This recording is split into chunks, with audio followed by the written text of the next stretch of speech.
अस्सलाम वालेकुम। ये बहुत ही इंपॉर्टेंट वीडियो आपके लिए होने जा रही है।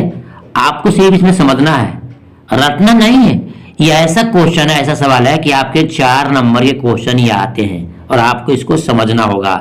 इस लिखा होगा कि मुख्तसर नवेसी, इसकी तलखीस कीजिए या इसके इख्तिसार कीजिए। ये आप कैसे होता है मैं आपको दिखा दे रहा हूँ। देखिए ऐसे करके आपको 1 2 3 4 5 लाइन, 6 लाइन, 4 लाइन, 3 लाइन की इबारत आपको दी जाएगी और लिखा रहेगा कि इस इबारत की तलखीस पेश करें। क्या पेश करें?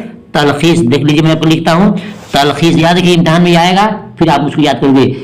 ते लाम खे ये स्वाद। क्या हो गया? तलखीस पेश करें। तलखीस बनाएं, तलखीस लिखें, तलखीस पेश करें। मतलब होता है कि जो इबारत दी गई है उस इबारत को आपको शॉर्ट करना है। देखिए आपको दिखा दे रहा हूं उसमें क्या लिखा है। तलखीस किसे कहते हैं? देखिए तारुफ यानी कि आपको परिचय करा जा रहा है, पहचान करा जा रहा है कि किसी दी हुई इबारत का मफहूम, दी हुई इबारत का मफहूम 1/3 यानी कि 1/3 अल्फाज में लिखने को इख्तिसार नवीसी कहते हैं, उसी को हम तलखीस कहते हैं। ये मफहूम अपने अल्फाज में होना चाहिए। इसमें 2 तरह का इम्तिहान मकसूद होता है कि 2 तरह चीजें होनी चाहिए जिससे आपका टेस्ट होगा कि आप कितने सलाहियत रखते हैं, कितने आपके पास क्षमता है। देखिए क्या होता है। अव्वल ये कि दी हुई इबारत को उम्मीदवार किस हद तक समझता है। आपकी क्या है? 2 परख इसमें हो रही है। एग्जामिनर ले रहा है आपसे, इम्तिहान लेने वाले देने वाले बच्चों से। अव्वल ये कि दी हुई इबारत को उम्मीदवार यानी कि स्टूडेंट किस हद तक समझता है कि उसमें क्या लिखा हुआ है।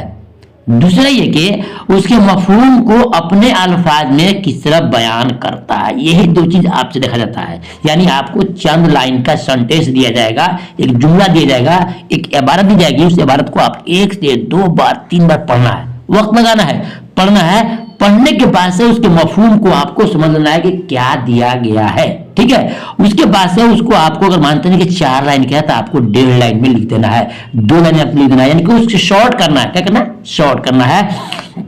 देखिए दूसरा ये कि मफहूम के अल्फाज को आप किस तरह बयान कर सकते हैं अपने अल्फाज में। मरकजी ख्यालात के मुनासिब से एक मुनासिब उन्वान का इंतखाब भी करना और फिर उसका नाम क्या रहेगा।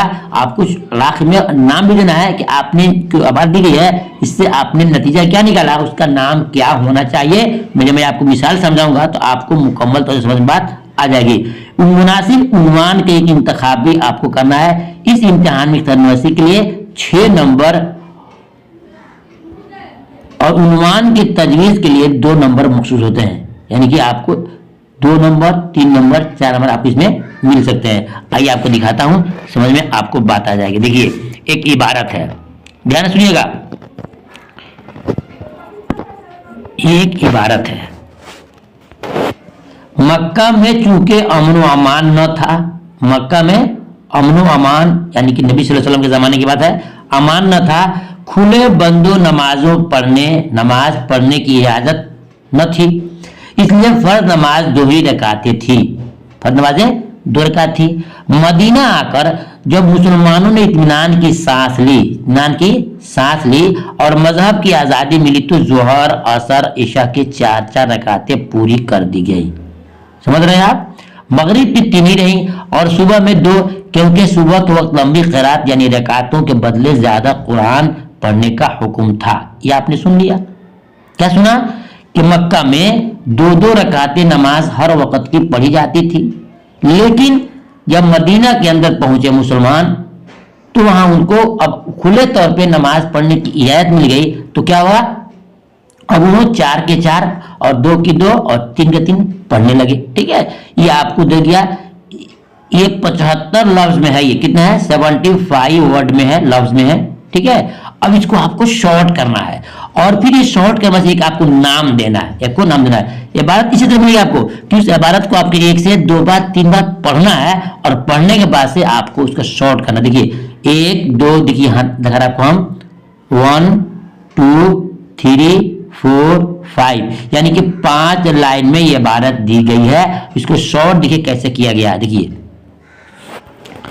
और इसे इनाम देना है फर्ज नमाज की रकातों में तब्दीली, यानी पहले कुछ और थी बाद में कुछ और हो गई।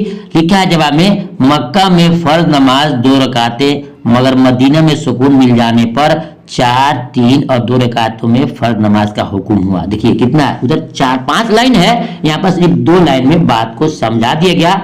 मतलब ये हुआ कि आपको दी हुई इबारत को सही से पढ़ना है और पढ़ने के बाद से आप क्या करना है, उसको अपने अल्फाज में शॉर्ट कर देना है, खास कर देना है और उतनी बात छांट देनी है जिसकी जरूरत नहीं है और इसमें आपको बात भी समझ में आ जाए। उसी को बोलते हैं मुख्तसर नवेसी या तलखीस करना। ठीक है, और एक नाम देना है फर्ज नमाजों के रकातों में तब्दीली। ठीक है, ये आपके इम्तिहान के क्वेश्चन हो गए, आपको तलखीस इम्तिहान में आता है। अगर आपने इसको समझ लिया तो इंशाल्लाह आपका 4 नंबर नहीं छूटेगा। उम्मीद करता हूँ हमारी वीडियो, हमारी कोशिश आपको अच्छी लगी होगी। तो वीडियो को लाइक किए बगैर न छोड़िएगा, क्योंकि हम आपके लिए बहुत कुछ लेकर आने वाले हैं इम्तिहान से पहले तक। तब तक के अल्लाह हाफिज।